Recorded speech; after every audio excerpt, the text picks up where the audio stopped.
Кашель, развившийся после простуды и ОРВИ, является симптомом или признаком поражения бронхов или легочной ткани. Представим заболевшего человека. Острое начало. 2-3 дня высокая температура. На 4-5 день появляется кашель. Но важно отметить, что все люди болеют по-разному. У кого-то кашель проходит без осложнения на бронхи, а у кого-то появляется кашель, а это уже симптом поражения бронхов. И в данном случае мы не можем расценивать кашель как диагноз. Это всего лишь симптом при бронхите, бронхопневмонии или пневмонии. И в этом видеообзоре я разберу алгоритм обследования пациента для того, чтобы правильно верифицировать диагноз между бронхитом или пневмонией. И чтобы вам было понятно и наглядно, я разберу азы пульмонологии. Первое. Надо уяснить, что кашель – это всегда защитный рефлекторный акт, направленный на очистку бронхов. Кашель необходим для того, чтобы продуть, прочистить бронхи в результате какого-то сопротивления. В каких случаях в бронхах возникает сопротивление? Это сужение просвета за счет отека и воспаления. Слизистая оболочка бронхов набухает и суживает просвет. Или сужение диаметра бронхов за счет бронхоспазма, когда гладкая мускулатура бронхов спазматически суживает просвет бронхов. Или кашель во время обструкции, когда просвет бронхов забивается густой вязкой мокротой. А еще в этом случае образуется эрозия на слизистой оболочке бронхов, повышая чувствительность бронхов при движении мокроты. Второе. Легкое мы рассматриваем как единый орган. Представьте дерево – единый растительный организм, который состоит из ствола, ветвей, листвы. Мы не рассматриваем это как разные организмы. Так и легкое – это единый орган, который состоит из крупных бронхов, мелких бронхов и легочной ткани, альвеолы. Причем иногда пациенты говорят, что доктор, у меня был поверхностный бронхиальный кашель, а потом кашель спустился в легкое.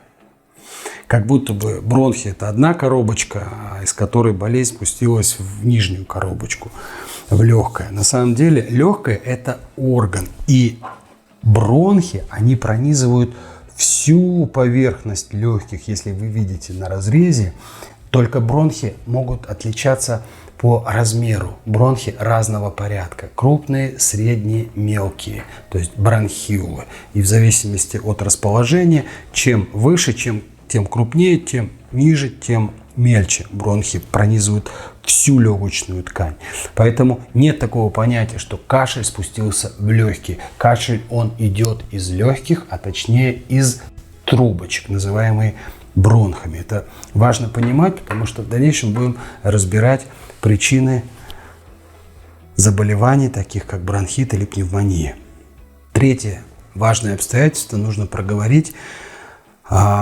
Часто пациентам ставят такие диагнозы, как ларинготрахеит или трахеобронхит. Назовем это просто бронхит. Дело в том, что ларинготрахеит – это воспаление гортани и трахеи, которое через день-два опускается в бронхи, развивается бронхит. Или трахеобронхит, то есть это воспаление трахеи, которая опустилась на бронхи. Поверьте, вот от гортани до бронхов 1-2 дня. Любой ларингит, который проявляется осиплостью, хриплостью голоса, он через день-два переходит в бронхит. Любой трахеит, воспаление трахеи, через день переходит в бронхит. Поэтому назовем это просто бронхит.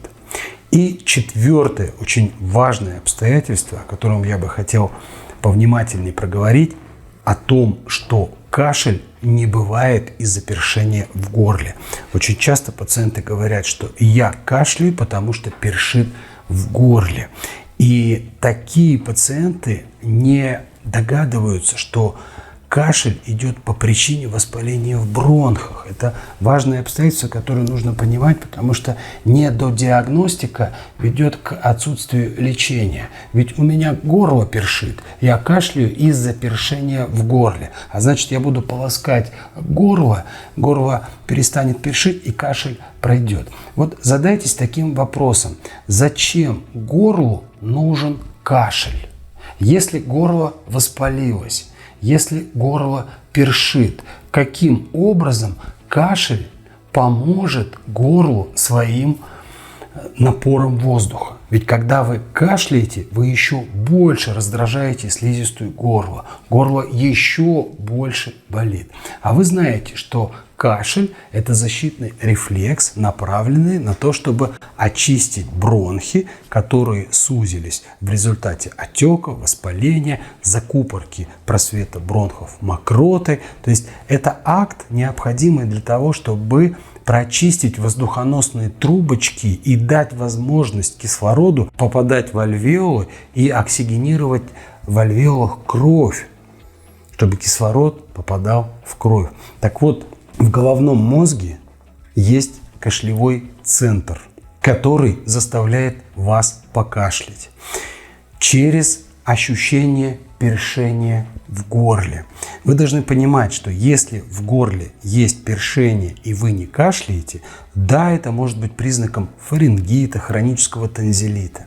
Но если першение всегда сопровождается кашлем, это такой субъективный обман, субъективное ощущение. Это иллюзии, которые создает кашлевой центр для того, чтобы вы покашляли.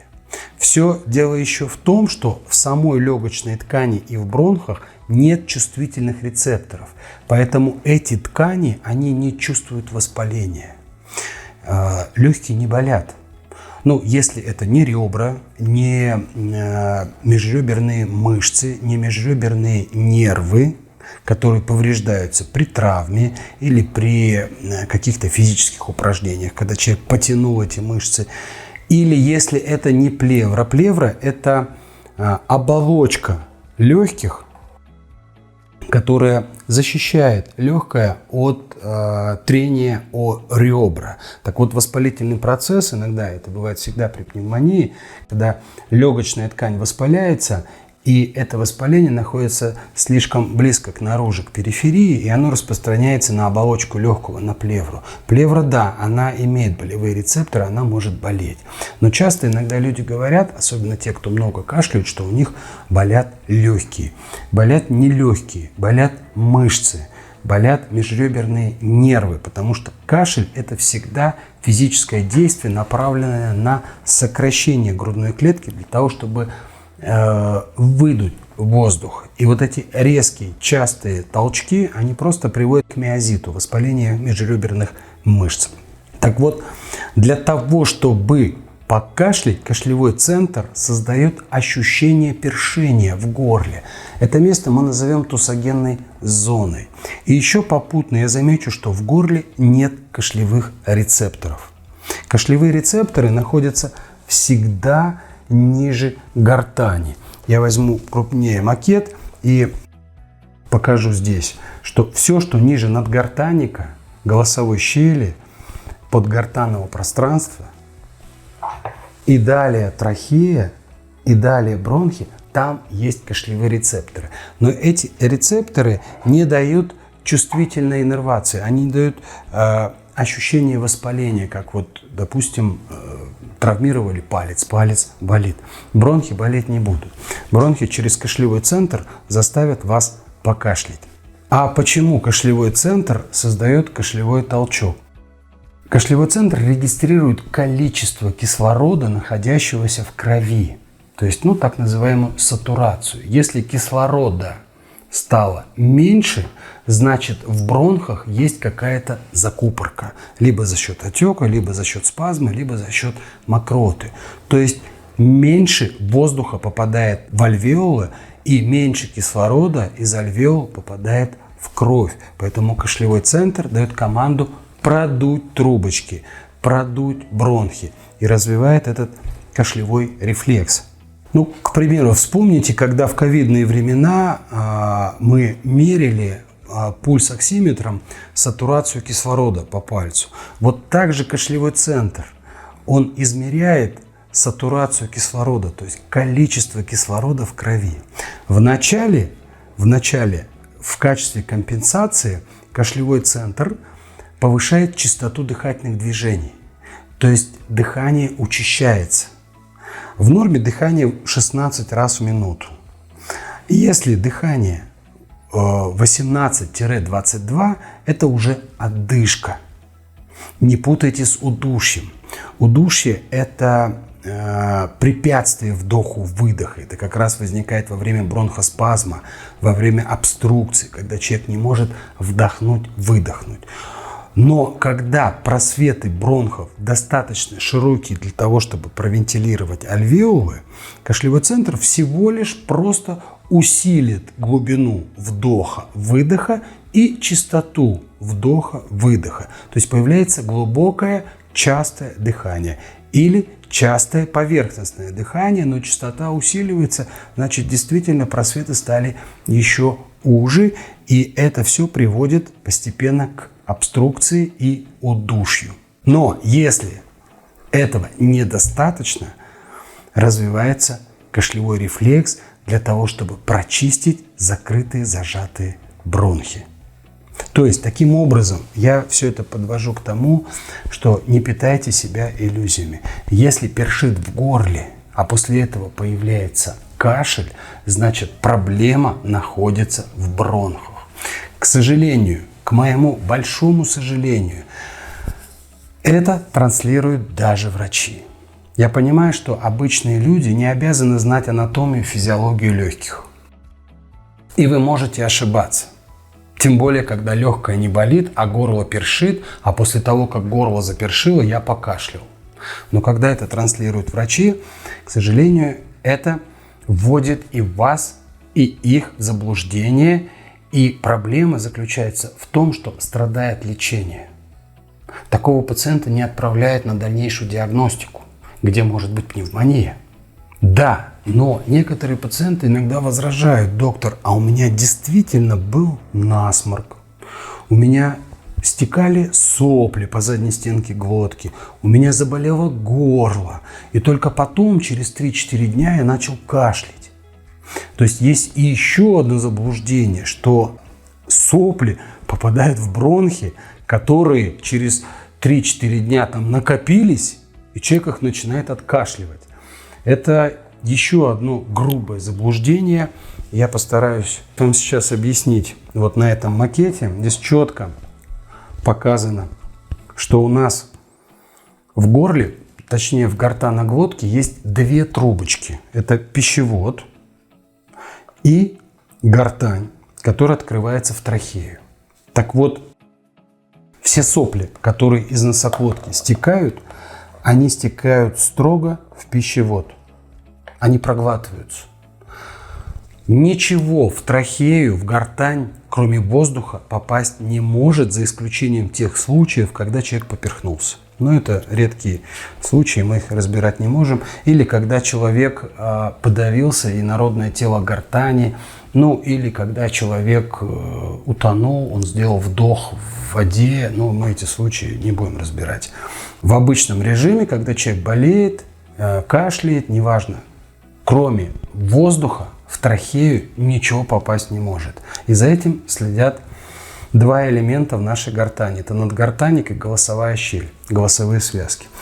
Вот он, надгортаник. Это такая крышечка, которая захлопывает вход в гортань, когда что-то в виде каких-то твердых частиц попадает в преддверие гортани. Рефлекторно. То есть это не подвластно нашему желанию. Это происходит самостоятельно, рефлекторно. Надгортаник в доли секунды захлопывает гортань. Ну, чтобы вам было понятно, вы обратите внимание, когда вы едите, в тот момент, когда проглатываете пищу, вы не можете ни вдохнуть, ни выдохнуть. Ну, к примеру, вы пьете воду. Обратите внимание, что в этот момент вы задерживаете дыхание. Вы не можете ни вдохнуть, ни выдохнуть. Вы проглотили порцию воды, а потом сделали выдох или сделали вдох, потому что надгортанник в это время закрыт. Ничего в трахею не попадает. Но даже если надгортанник вдруг прозевал и что-то попало в гортань, но это как раз те случаи, когда человек поперхивается, и когда на секунду-две останавливается дыхание. Трудно вдохнуть, выдохнуть. Это спазм голосовой щели. Голосовые связки, они мгновенно, это как вторая линия защиты, вторая линия обороны, они мгновенно схлопываются и закрывают вход в подголосовое пространство, в трахею.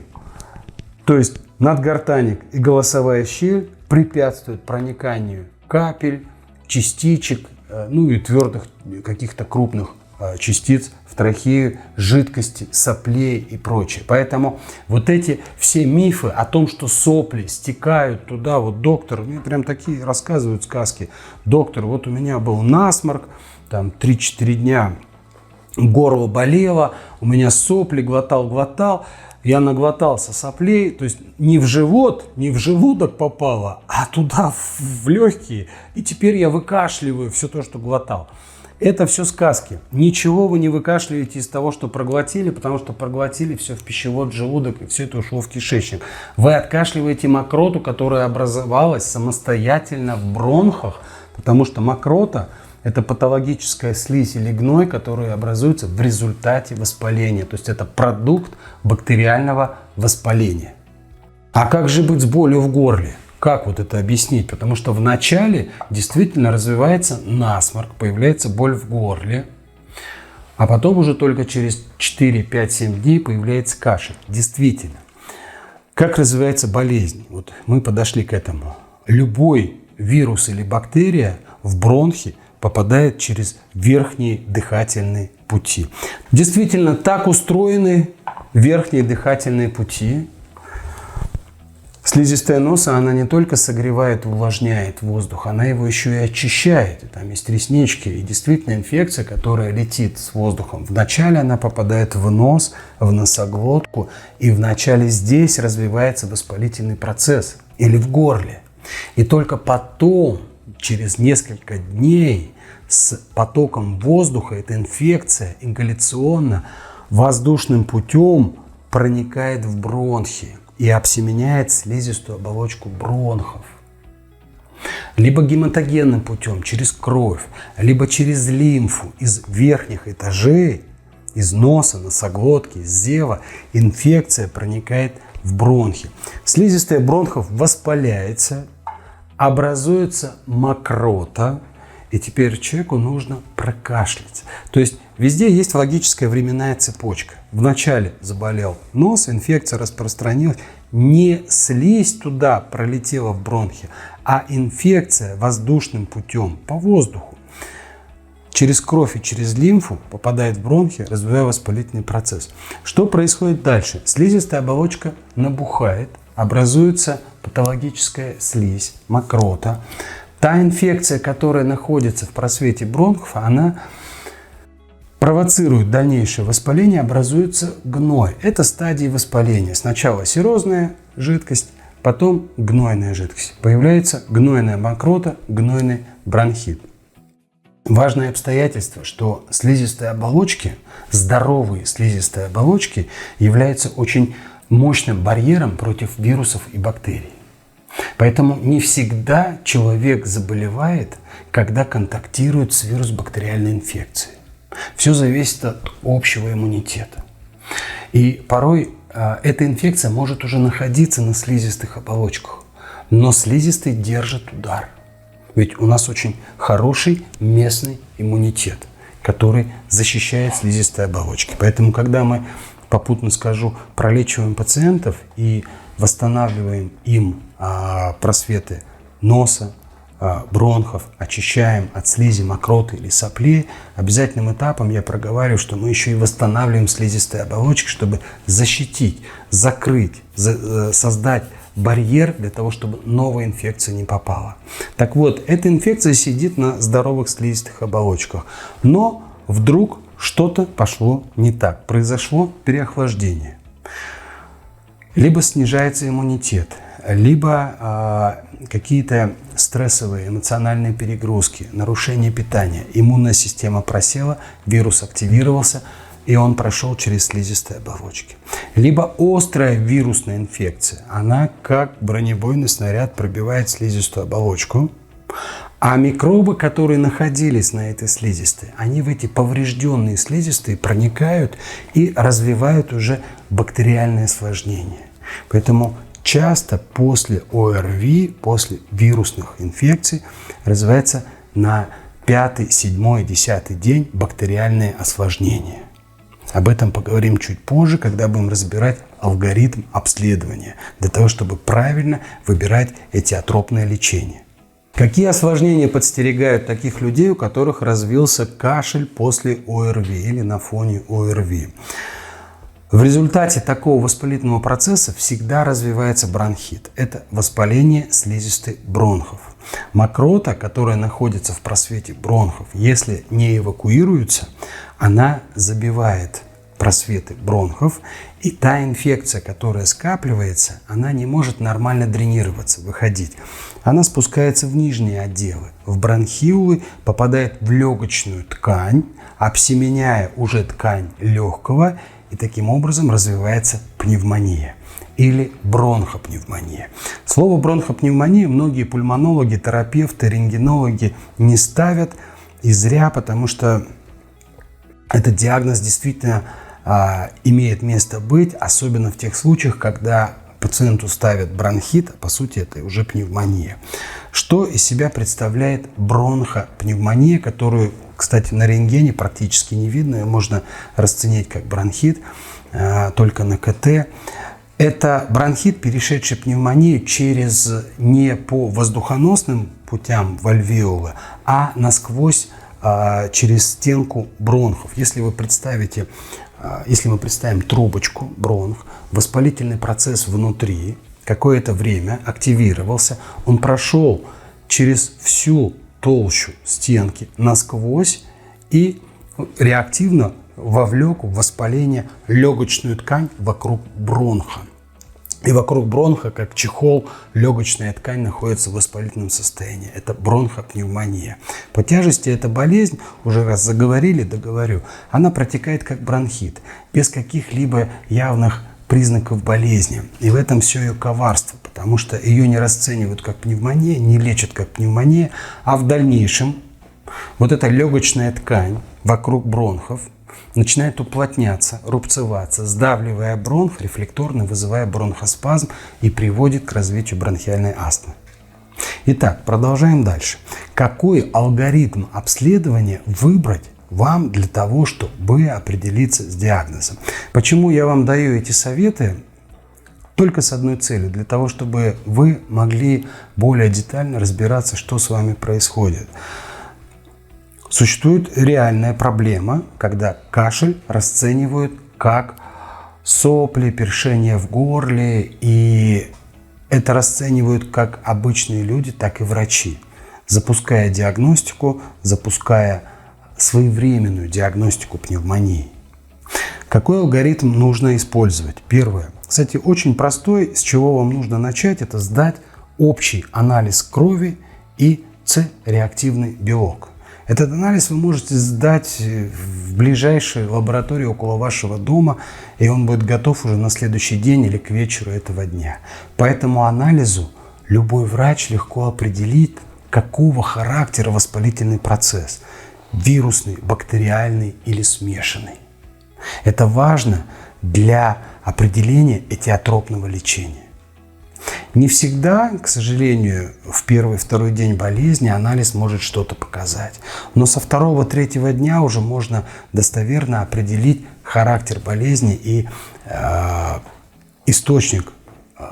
Либо это вирус, либо это бактерия. Второй этап – это рентген-диагностика, но раньше, чем 7-8 дней рентген-диагностику проводить бесполезно. Ну и не нужно сразу бежать на рентген из-за того, что вы закашляли. Многие здоровые люди болеют 5-7 дней и выздоравливают самостоятельно, без использования антибактериальных противовирусных препаратов. Опять же, все зависит от вашего иммунитета. И никто, кроме вас, не знает ваш иммунитет лучше. Поэтому, если вы в целом здоровый человек, не страдаете хроническим кашлем, то, в общем-то, не стоит в первые дни бежать на рентген, тем более, что в первые 7 дней обычно рентген ничего не показывает. Это такая особенность рентген-диагностики, потому что еще пока слизистые и бронхи, и легочная ткань недостаточно хорошо уплотняются, поэтому рентген-частицы пролетают через эту ткань, она недостаточно плотная, чтобы подсветить, засветить ее как уплотнение. Поэтому это совет для тех, у кого уже кашель затянулся больше недели. Особенно это важно тем пациентам, у которых есть ночной кашель. Запомните, бронхи кашляют днем, легкое кашляет ночью. Если есть ночной кашель, это в первую очередь подозрение на бронхопневмонию или на пневмонию.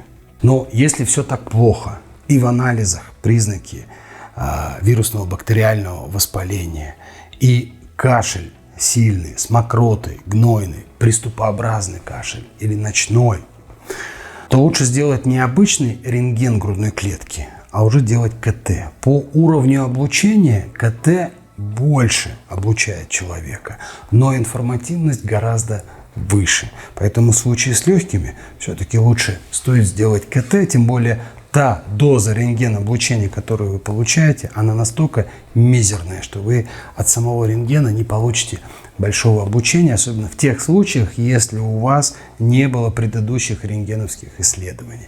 Если вы делаете раз в месяц КТ, это не вредно для вашего здоровья. Ну, я не про то, что надо делать раз в месяц, просто у нас есть некая доза, минимально допустимая доза рентгеновского излучения, которую человек может получить в год без вреда для своего здоровья.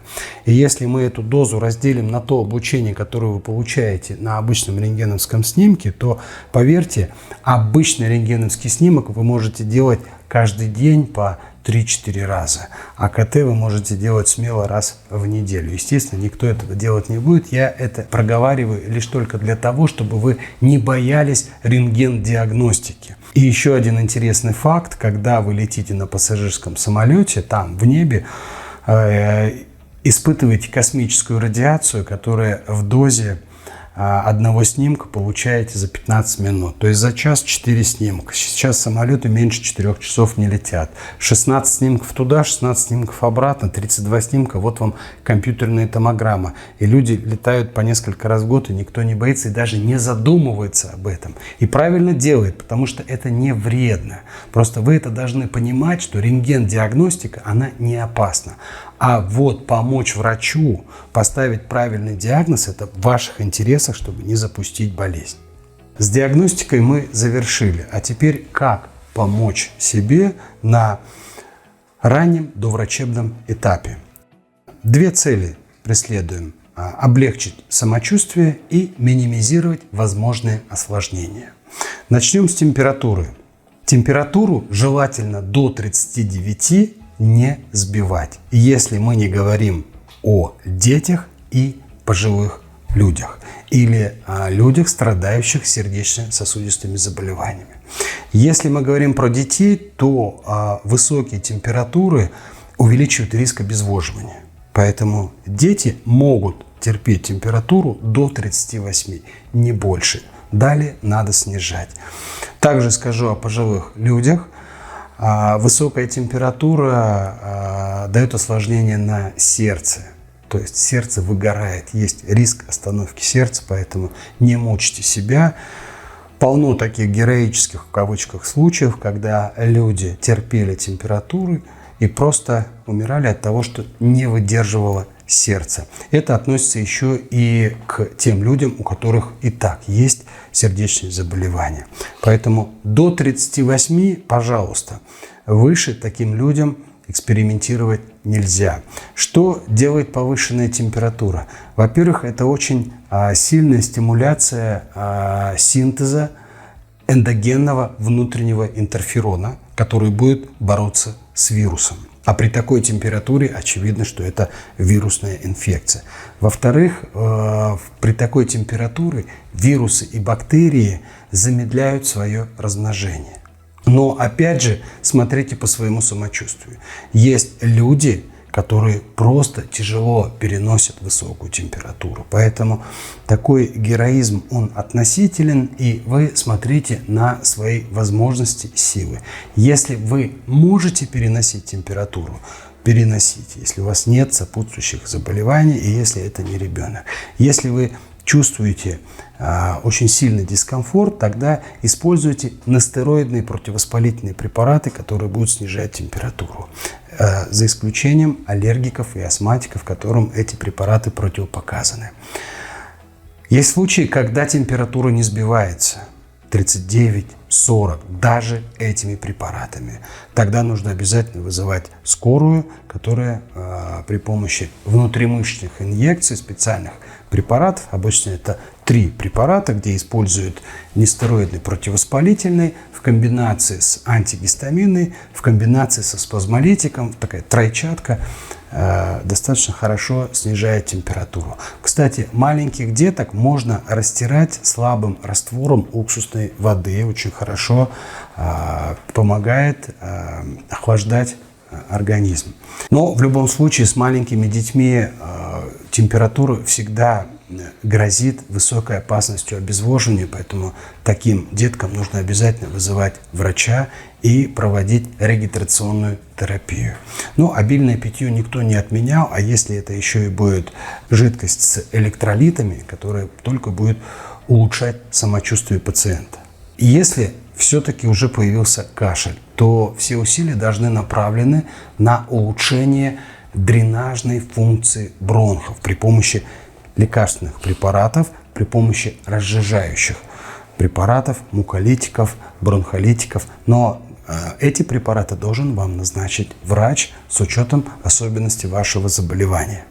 Но в домашних условиях можно использовать растительные сборы, которые продаются в аптеках. Называется это грудной сбор номер 2, грудной сбор номер 3. Очень хорошо себя зарекомендовали даже на доврачебном этапе.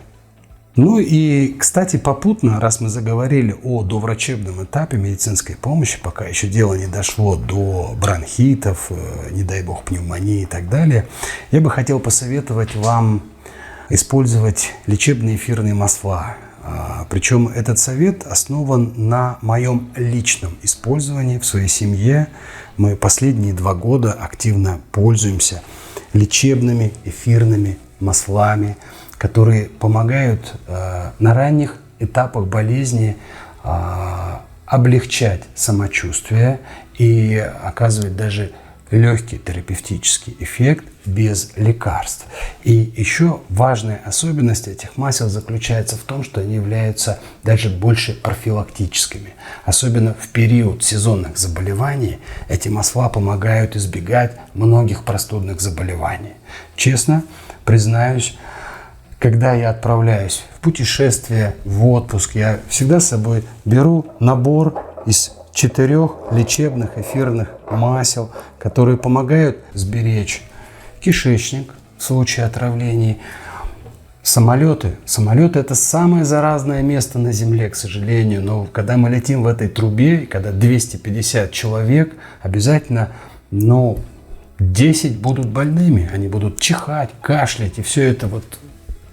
А вы знаете, что в самолете воздух обновляется 1 к 4. То есть минуту мы получаем свежий воздух из запасных отсеков, а 4 минуты мы дышим общим воздухом, то есть как в пакет. Естественно, когда люди чихают, кашляют, вся эта инфекция циркулирует, поэтому раньше я использовал медикаменты для того, чтобы предупреждать развитие вирусных заболеваний. Сейчас я использую эфирные масла, которые легким движением руки, причем эти масла можно употреблять и внутрь, и местно. Они наносятся на ладонь, легким движением руки, растираются и проводятся сухие ингаляции. Особенность заключается в том, что эфиры этих масел оказывают лечебное воздействие. То есть их ионы, молекулы настолько малы, что они проникают через ткань воздействует на местную иммунную систему.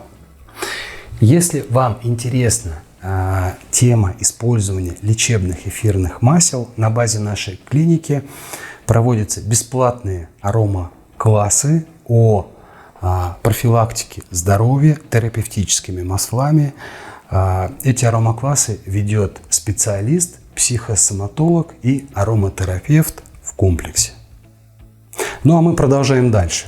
Если все-таки болезнь ушла глубже, ушла в мелкие бронхи, развился бронхит, гнойный бронхит, бронхопневмония или пневмония, то в этом случае нужно обращаться к врачу. Большей части таких пациентов, если речь идет о бронхите, удается пролечить в домашних условиях, где пациенту назначается курс антибактериальной терапии, но если по анализам видно, что есть какой-то вирус, обязательно назначаем противовирусные препараты. Я не могу вам в рамках нашей с вами беседы рекламировать препараты. И, кстати, это и не нужно делать, потому что в разные сезоны работают разные препараты. И обычно врачи, которые уже на опыте в данном сезоне, знают, какие препараты лучше работают. Опять же, если вы сможете сдать, если у вас появилась мокрота при кашле, и вы можете сдать мокроту на посев и можете определить флору, то можно подобрать адекватную антибиотикотерапию. Поэтому вот такая этиотропная терапия, она всегда основана на общем анализе крови, на рентген-диагностике, на посев флоры, даст вам хороший, эффективный способ выздоровления. Но если эти способы вам не помогают, если кашель стал затяжным, если вы пропили антибиотики, противовирусные препараты, препараты, которые улучшают дренаж бронхов, разжижают мокроту, и вы все равно продолжаете кашлять, если болезнь приобрела астматический характер или ушла в астму, то я приглашаю вас в нашу клинику, где при помощи местных физиопроцедур мы прекрасно очищаем, санируем ваши бронхи, восстанавливаем функциональную активность легких, очищаем кишечник, очень важно, потому что мокрота, которая выходит из бронхов, я вам покажу на макете, она не всегда откашливается. И не все люди откашливают мокроту. Я думаю, из 10 человек, кто чувствует влажный кашель, может быть, 2 смогут отхаркнуть мокроту. Это зависит еще и от количества, и от способности самого человека. А если объем маленький, он не выкашливается. Поэтому мокрота поднимается по трахее в гортань, и она просто проглатывается. И эта мокрота летит в ваш кишечник, отравляя сам кишечник, отравляя иммунитет, потому что кишечник – это кузница вашего иммунитета. Обязательно таким пациентам мы проводим очищение кишечника при помощи лечебных трав. Ну и обязательное воздействие на иммунную систему. Дело в том, что само лечение подразумевает такой, я его называю, принцип «тяни, толкай». Мы идем через легкое обострение. То есть болезнь выходит через болезнь за счет аккуратное, легкое воздействие на иммунную систему. Когда иммунитет выталкивает болезнь, иммунные клетки вытесняют инфекцию, гной, патологическую слизь, а процедуры вытягивают эту болезнь. Таким образом, пациенты ощущают эффект уже после 3-5 процедур. А я желаю вам не болеть и чтобы бронхиты обходили вас стороной.